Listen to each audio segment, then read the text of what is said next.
Some secrets aren't buried because they were forgotten. They're buried because someone never wanted the truth to be found.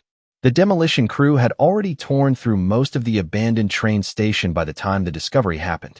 For nearly 3 decades, the old Red Oak station had sat empty on the edge of town, its faded brick walls weathered by countless summers and winters, its cracked windows staring silently across miles of overgrown railroad tracks. Most people barely remembered it anymore.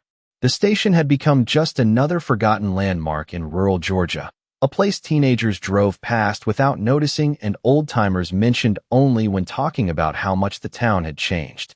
Shortly after 9 o'clock on a cool October morning, a construction worker named Carl Jenkins swung a pry bar into a section of interior wall near what had once been the ticket office. Dust drifted into the air as chunks of plaster crumbled away. He was preparing to move on when something unusual caught his eye. Hidden deep inside the wall was a small metal box no larger than a shoebox. It looked old, very old. The surface was coated with rust, and one corner had nearly fused shut from years of moisture and neglect. Curious, Carl set down his tools and carefully pulled it free. The box felt surprisingly heavy. Within minutes, several workers gathered around as he carried it outside into the morning sunlight.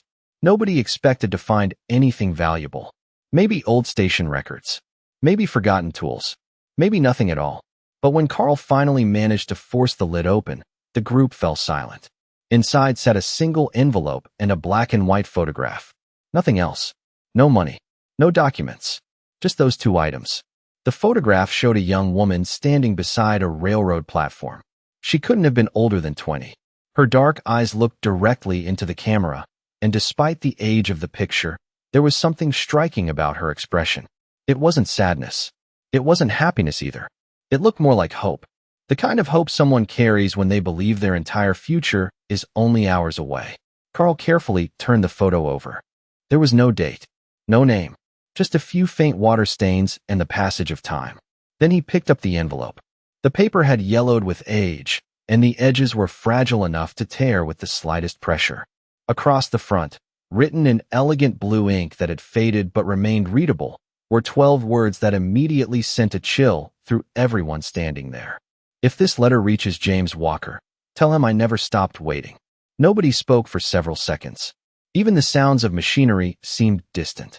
The words hung in the cool air like a voice traveling through time. James Walker. Who was he? Was he still alive? Why had the letter been hidden inside a wall instead of mailed? And why had someone waited 30 years for a message that was never delivered? Carl stared at the envelope, feeling an unexpected weight settle in his chest. Somewhere in this town, there had once been a story powerful enough for someone to hide it forever. A story sealed behind brick and plaster, protected by silence and decades of dust.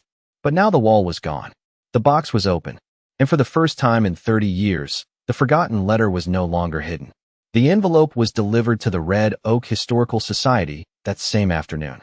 In a town where little changed from one year to the next, the discovery quickly became the kind of story people discussed over coffee, at church gatherings, and across front porches.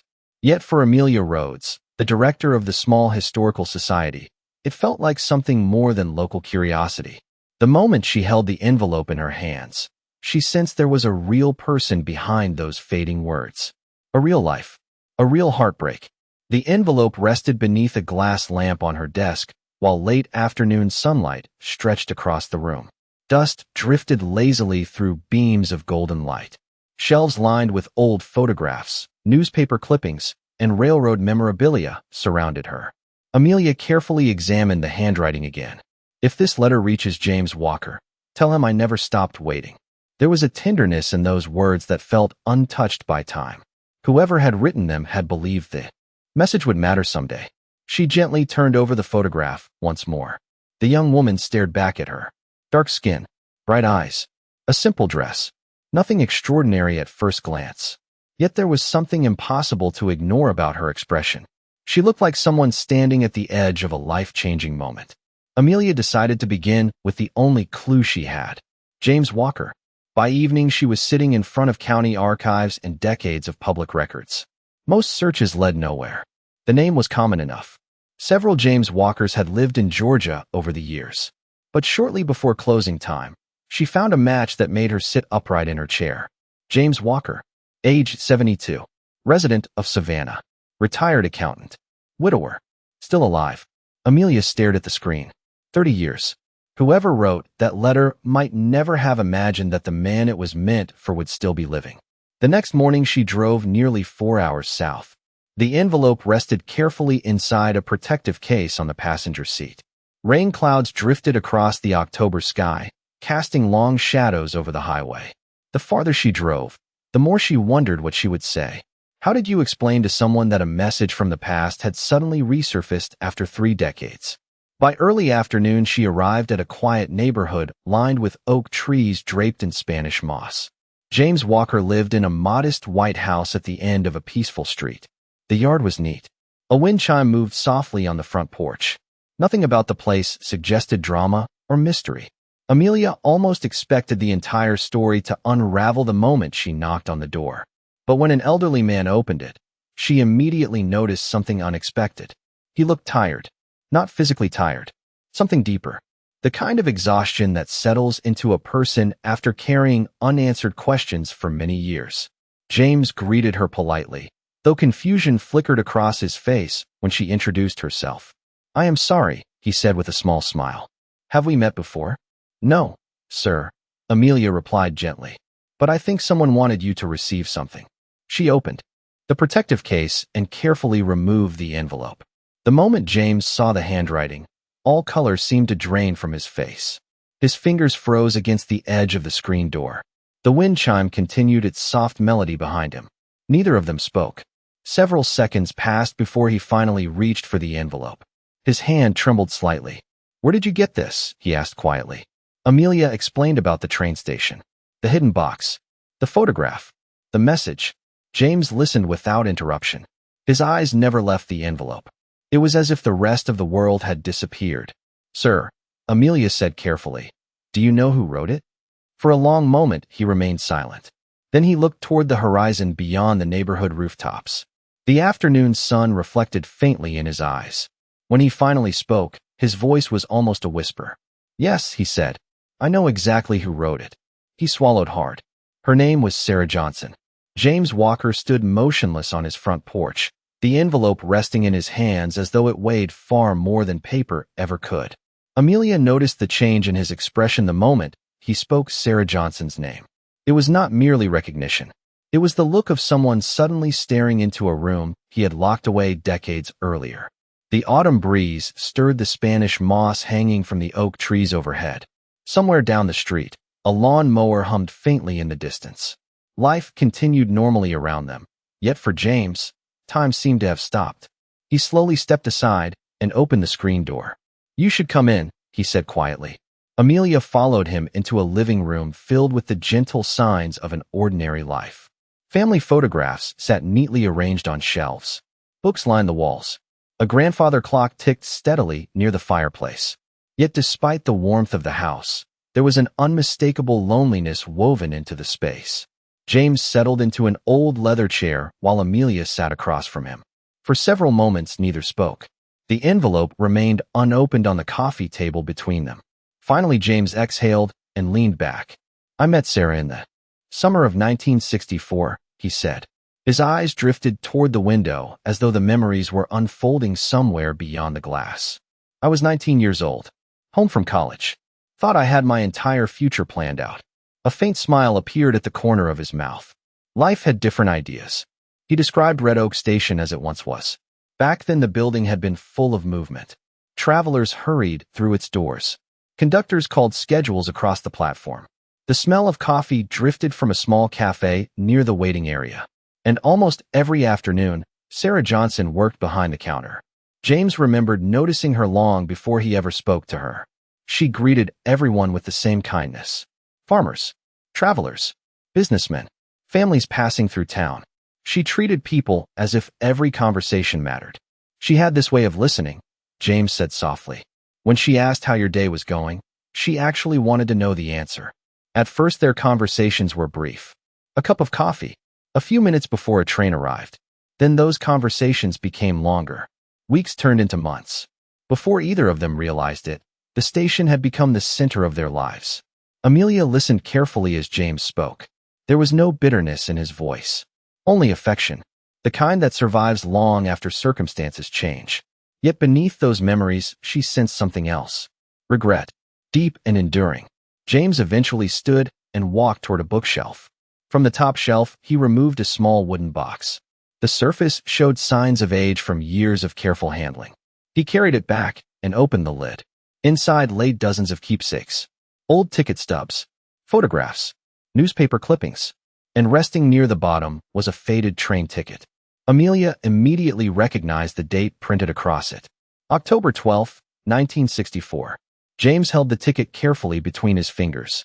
"We were supposed to leave together that night," he said. The room fell silent. Amelia waited. "Sarah and I knew people would not approve," James continued. "Especially my family." He glanced downward.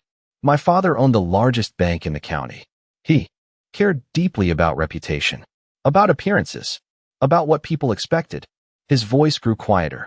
"Sarah and I believed we could start somewhere new." Amelia felt her chest tighten. She already knew how the story ended. At least part of it. A hidden letter. 30 years of silence. 2 lives separated by unanswered questions. James stared at the old ticket. "We planned everything. We were going to meet at the station just before midnight and board the last train heading north." He paused. The grandfather clock ticked steadily in the background. But Sarah never came. His eyes remained fixed on the ticket. "I waited until the train left. Then I waited longer. Days, weeks, months." He swallowed hard. "Eventually, I convinced myself she had changed her mind." Amelia looked toward the unopened envelope resting on the table. For the first time, she wondered whether Sarah had spent those same years believing something equally painful. And if she had, then the letter sitting between them might contain far more than a message. It might contain the truth that neither of them had ever known. Neither of them reached for the envelope right away. It remained on the coffee table between them, untouched, as if opening it would somehow change the past itself. Outside, the afternoon sun had begun its slow descent, casting long shadows across the hardwood floor. James sat quietly, the old train ticket still resting in his hand. Amelia could see the memories moving behind his eyes. 30 years of questions seemed to fill the room. Finally, James placed the ticket back into the wooden box and closed the lid. The soft click echoed louder than it should have. "There is something I never understood," he said. "Sarah was not the kind of person who broke promises. Not once. Not ever." He leaned forward and looked at the envelope again. "That is why I spent years wondering if something had happened that night." Amelia nodded. "Then maybe this letter has the answer." James gave a faint smile, though it carried little comfort. "Maybe." His fingers hovered over the envelope before carefully lifting it from the table. The paper felt fragile. Time had thinned it. The blue ink remained. Visible, but only barely. He turned it over. The seal had long since loosened. For a moment, he simply stared at it. Then, with extraordinary care, he opened the flap. A folded sheet of paper slid into his hands. The room became very still. Even the ticking clock seemed distant. James unfolded the letter slowly. The handwriting inside matched the words on the envelope. Elegant, deliberate, familiar. Amelia watched his eyes move across the first lines. Almost immediately, his expression changed. The color drained from his face. His lips parted slightly. He blinked once, then again. "What is it?" Amelia asked softly. James did not answer right away. He continued reading. Several long seconds passed before he finally spoke. His voice sounded unsteady. "She wrote this 3 days after the train left." Amelia remained silent. James swallowed and continued reading. The paper trembled slightly in his hands. Then he began to read aloud. "James, if you are reading this, then somehow this letter found its way to you. I pray it does, because I do not know how else to tell you the truth." He paused. His eyes lingered on the next sentence. "I was at the station that night." The words seemed to hang in the air. Amelia felt her chest tighten. James closed his eyes briefly.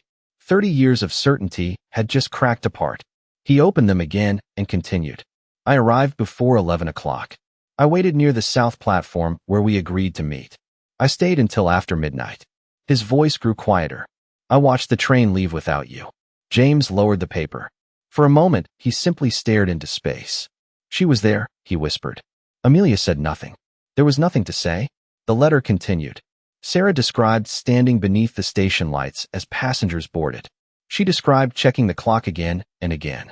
She described watching each arriving car, believing James would appear at any moment.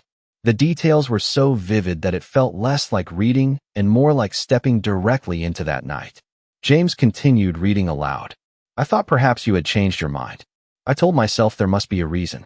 I tried not to believe you had stopped loving me. His voice faltered on the final words. Amelia noticed tears gathering in the corners of his eyes. Not dramatic tears, just the quiet kind that arrive when someone finally confronts a grief they thought had long ago disappeared. Then James reached the next paragraph. His expression shifted again. This time it was not sadness. It was confusion. He leaned closer to the page. That does not make sense, he murmured. Amelia looked up. What does it say? James read the line slowly. Your father came to see me the afternoon before we were supposed to leave. Silence filled the room. James stared at the sentence. Then he read the next one. He told me you would never come because he had already made certain of it. The room suddenly felt smaller. The sunlight across the floor seemed colder. James read the line again, as though repetition might somehow change the words. But they remained exactly the same. And for the first time since the letter had been discovered, both he and Amelia realized that the story they thought they understood was only beginning. James read the sentence again, then a third time. The words remained unchanged. Your father came to see me the afternoon before we were supposed to leave. He told me you would never come because he had already made certain of it. The paper shook slightly in his hands. Across from him, Amelia remained perfectly still. The grandfather clock continued its steady rhythm, each tick seeming louder than the last. James stared at the letter as fragments of memory began surfacing from places he had not visited in decades. His father had always been a powerful man in Red Oak. William Walker was respected, influential, and deeply concerned with appearances. Growing up, James had rarely questioned him. In those days, sons often followed the paths their fathers laid before them. Yet when Sarah entered his life, everything changed. For the first time, James had chosen something for himself. Or at least he thought he had. He lowered the letter and rubbed his forehead. I never knew he spoke to her, he said quietly. Amelia could hear genuine disbelief in his voice. This was not a man uncovering a secret he suspected. This was a man watching his entire understanding of the past collapse. He looked down and continued reading. Sarah's handwriting remained steady throughout the letter. There was sadness in her words, but no anger, no bitterness. That somehow made them even harder to hear. He came to the cafe just before closing. James read aloud. At first I thought he wanted to bless our decision. Instead, he told me I was making a mistake. He said you belonged in a different world than I did. James closed his eyes briefly. The words sounded exactly like something his father would have said. Sarah went on to describe the conversation in remarkable detail. William Walker had been polite, calm, respectful on the surface. Yet every sentence carried the same message. She would never truly be accepted. Not by the town, not by society, not by the Walker family. And according to the letter, he claimed James had already agreed with him.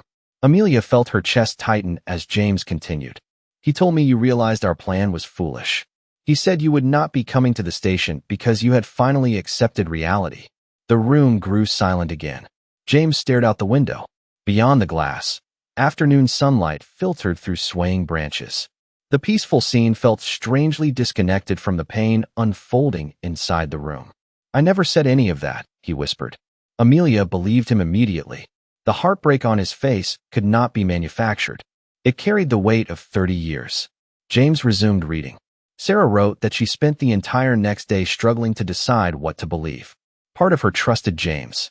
Another part feared the possibility that William Walker was telling the truth. By evening, she could no longer bear the uncertainty. She went to the station anyway. She waited exactly where they had planned. And just as James had waited for her, she waited for him. The tragedy settled deeper with every sentence. Two young people standing beneath the same station lights, believing the other had abandoned them, neither knowing they had both kept their promise. Then James reached another section of the letter. His breathing slowed. Amelia noticed him leaning closer to the page. There is more, he said softly. His eyes scanned several lines before he began reading aloud again. 3 weeks after that night, I learned something that changed everything. He stopped. Amelia looked at him. What was it? James swallowed hard. His gaze remained fixed on the page. The sunlight had begun fading outside, filling the room with long amber shadows. The letter seemed almost golden in the fading light. Finally, he continued, I discovered I was carrying a future neither of us expected. His voice nearly disappeared on the final words. Amelia felt her pulse quicken. James stared at the sentence as though he could hardly process it.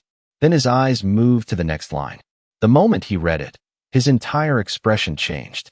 The shock that crossed his face was immediate and unmistakable. Slowly, almost unwillingly, he whispered the words written on the page. James, by the time you receive this letter, you may already have a daughter. The room fell completely silent. James lowered the letter and stared at nothing. His daughter. The words echoed through his mind with a force greater than anything else he had read that day. For more than 30 years he had lived with the belief that Sarah had chosen another life.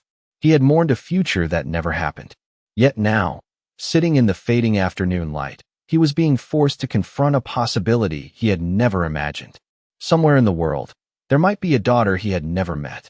A daughter who had grown up without knowing him. Amelia remained quiet.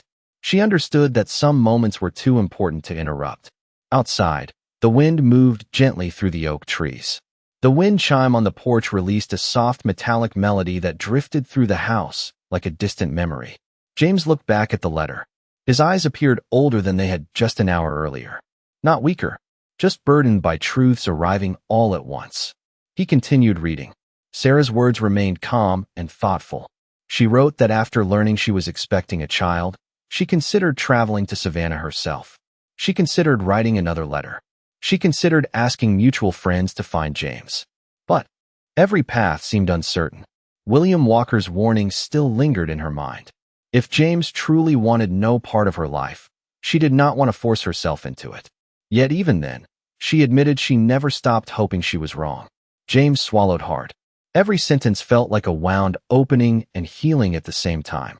Then he reached another passage. If you are reading this, then perhaps life has finally given us the conversation we never had. He paused and closed his eyes. Amelia noticed a tear slip quietly down his cheek. He did not wipe it away. The emotion was too deep for embarrassment. Too real. Sarah continued by describing the years that followed.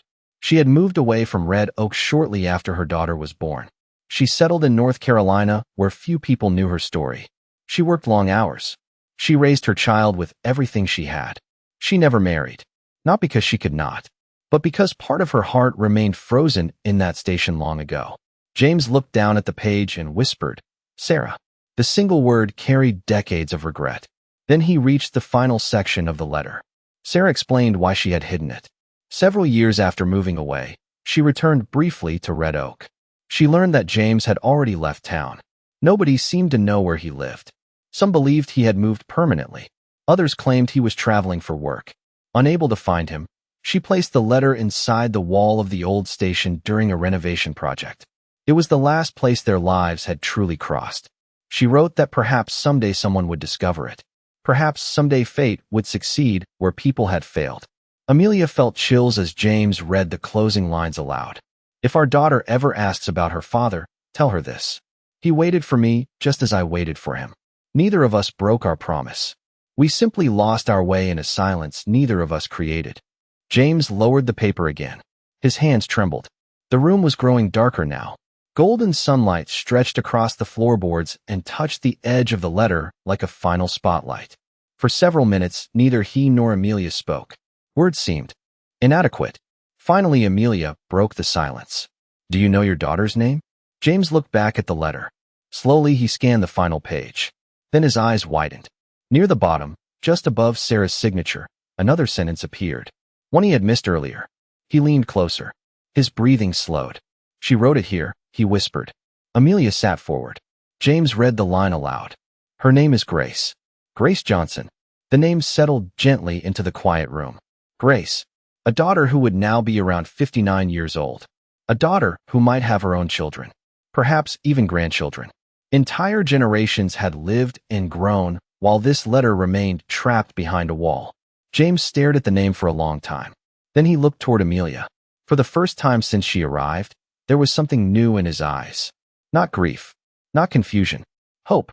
The next morning arrived with a kind of quiet urgency neither James nor Amelia could ignore. Long before sunrise, James was already awake. The letter lay on the kitchen table beside a cup of untouched coffee. Pale blue light filtered through the window above the sink, illuminating the worn paper that had changed everything. For hours he had stared at the name Grace Johnson. Sometimes he spoke it aloud just to hear it exist in the room. Grace, his daughter, a person who had laughed, cried, celebrated birthdays, faced hardships, and built an entire life while he remained unaware she was out there. Amelia returned shortly after 8 o'clock carrying a notebook and several folders. Neither wasted time on small talk. The search had already begun. The first challenge was obvious. Grace Johnson was not an uncommon name. Decades had passed since Sarah wrote the letter. People moved. They married. They changed addresses. They changed names. Yet hope remained stronger than uncertainty. Together, they started with public records. Amelia searched county databases while James carefully reread every line Sarah had written, looking for details they might have missed. Near noon, another clue appeared. Tucked inside the wooden box, beneath the old train ticket, James discovered something he had overlooked the day before. A small photograph no larger than a postcard had slipped between two pieces of cardboard lining the bottom of the box. The image was faded, but recognizable. Sarah sat on a park bench holding a little girl who appeared to be no older than 4 years old. The child wore a bright smile and clutched a stuffed rabbit against her chest. On the back of the photograph, written in Sarah's familiar handwriting, were 5 simple words. Grace at Riverside Park, 1969. James stared at the image for a long time. His fingers brushed lightly across the tiny face. For the first time, his daughter was no longer an idea. She was real. She had freckles. She had Sarah's eyes. The discovery provided another lead. Riverside Park. Amelia searched historical records and eventually located a town in North Carolina that had a park by that exact name during the late 1960s. Excitement quickly filled the room. For the first time, the search felt less like a dream and more like a path. By late afternoon, they were making phone calls. Most led nowhere. Some numbers were disconnected. Others connected them to people who had never heard of Sarah Johnson. Still, neither gave up. Then shortly before sunset, a retired librarian in North Carolina remembered something. She had known a woman named Sarah Johnson many years ago. Sarah worked at a textile company outside town and raised a daughter alone. The librarian could not remember every detail, but she did remember one thing clearly. Grace had been an exceptional student who later became a schoolteacher. Amelia quickly wrote down every piece of information. James listened in silence, afraid to let himself hope too much. When the call ended, the room remained still. Outside, golden evening light stretched across the backyard. Birds settled into the trees as day slowly faded. Amelia looked at James and smiled softly. She existed exactly the way Sarah described. James nodded. His eyes never left the photograph. I know. A moment later, Amelia's phone rang. She answered casually at first, expecting another dead end. But her expression changed almost immediately. She sat upright. Her pen stopped moving. James felt his heart begin to race. Amelia listened for nearly a minute before slowly lowering the phone. Her eyes widened. James, she whispered. I think we found her. James could barely breathe. The photograph remained in his hands as Amelia repeated the words. I think we found her. For several seconds, he simply stared at her, unable to speak. The room seemed suspended between past and present. Every unanswered question, every year of silence, every memory of Sarah suddenly pointed toward a single moment that was now within reach. Amelia explained what she had learned during the phone call. The retired librarian had contacted a former colleague who remembered Grace well. She had indeed become a teacher. She had spent more than 30 years working in public schools, helping children learn to read and write. After retiring, she settled in a small coastal town outside Wilmington, North Carolina. More importantly, she was still living there. James sat quietly as the information settled over him. Somewhere along the Atlantic coast, a woman was finishing an ordinary day completely unaware that a letter hidden for 3 decades had just changed another person's life. The realization felt almost impossible. Amelia gently asked if he wanted to contact her immediately. James looked down at Sarah's letter. The paper had become more than a message. It had become a bridge stretching across 30 years. Yes, he whispered, but I do not know what to say. The following morning, they began the drive to North Carolina. The journey took several hours. Miles of highway rolled beneath the tires while autumn sunlight painted the countryside in shades of gold and amber. Most of the drive passed in silence. James occasionally glanced at the photograph of young Grace holding her stuffed rabbit. He wondered whether she still smiled the same way, whether she liked books, whether she laughed loudly or softly, whether she had ever looked into a mirror and wondered about the father she never knew. By late afternoon, they arrived in the quiet coastal community where Grace lived. Small houses lined peaceful streets shaded by tall pines. The scent of salt drifted faintly from the nearby ocean. Amelia parked across from a modest blue house with white shutters and a porch swing gently moving in the breeze.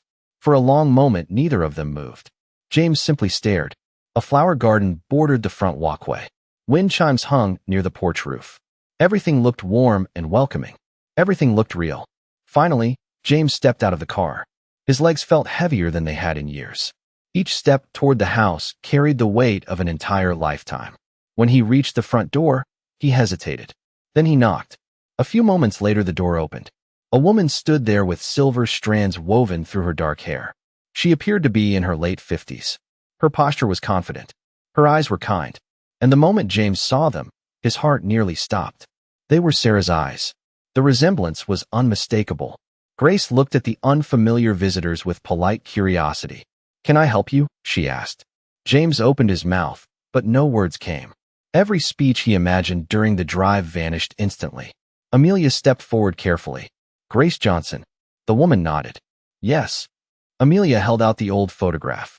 Grace accepted it and frowned slightly. Her eyes widened almost immediately. "That is my mother," she whispered. The breeze stirred softly around them. Somewhere nearby, seabirds called from the shoreline. James felt tears gathering in his eyes. Grace looked from the photograph to the elderly stranger standing before her.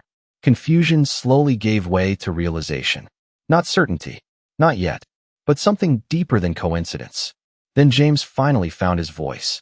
It was quiet, trembling, and completely sincere. "I knew your mother," he said, "and I think I have spent 30 years trying to find my way back to this door." Grace stood motionless on the porch. The ocean breeze gently moved a strand of hair across her face as she looked from James to the photograph and back again. For several long seconds, nobody spoke. The years seemed to gather quietly between them. Then Grace stepped aside and opened the door wider. "Please come in," she said softly. The living room felt warm and lived in. Family photographs covered the walls. Books filled the shelves. Sunlight filtered through lace curtains, casting delicate patterns across the floor. James noticed dozens of small details without truly seeing any of them. His attention remained fixed on Grace. Every smile line, every expression, every glance revealed traces of Sarah. They sat together around a wooden dining table while Amelia quietly remained in the background. Grace listened as James carefully explained everything. The hidden box, the station, the letter, the photograph, the years of misunderstanding. As he spoke, she never interrupted. Occasionally, she glanced toward the envelope resting on the table. When James finally handed her the letter, she accepted it with trembling fingers. The room became silent once again. Slowly, Grace began reading. Her eyes moved across each line. Sometimes she smiled faintly. Sometimes she paused. More than once she wiped away tears. By the time she reached the final page, evening sunlight had begun to fade beyond the windows. For a long moment, she simply held the letter against her chest. "My mother talked about you," she said quietly. James looked up. Grace smiled through tears. "Not often, but enough." He could barely speak. "She did." Grace nodded. "She never said anything cruel. She never blamed you.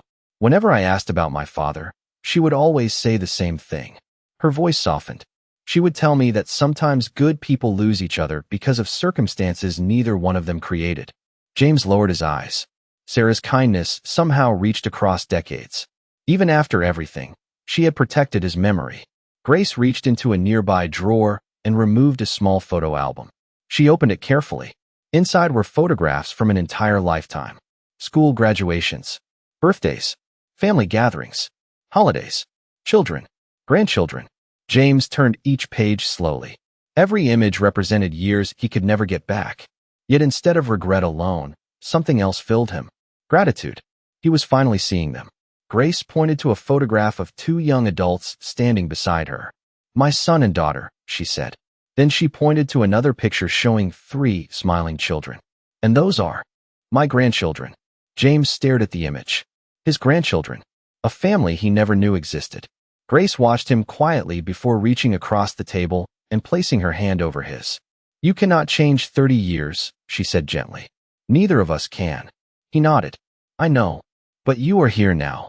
The simple words settled deep into his heart. Outside, the first stars appeared above the North Carolina coast. The evening grew calm and peaceful. Hours later, after countless stories and photographs had been shared, Grace walked James and Amelia to the front porch. The air carried the scent of salt and pine. Before leaving, James reached into his jacket pocket and carefully removed Sarah's letter. He looked at it one final time. Then he handed it to Grace. This belongs with you, he said. Grace accepted it and held it carefully. Neither spoke for a moment. Then she stepped forward and embraced him. The gesture was simple, quiet, genuine. When they finally separated, both were smiling through tears. As James walked toward the car, he glanced back one last time. Grace stood beneath the porch light, holding the letter close to her heart. For decades, a message had remained hidden behind a wall, waiting for someone to find it. Now its journey was finally complete. Far away, the old station was gone. The bricks had fallen. The dust had settled. Yet the truth that survived inside those walls had done something extraordinary. It had brought a family home. And beneath a sky filled with stars, the silence that had separated them for 30 years quietly came to an end.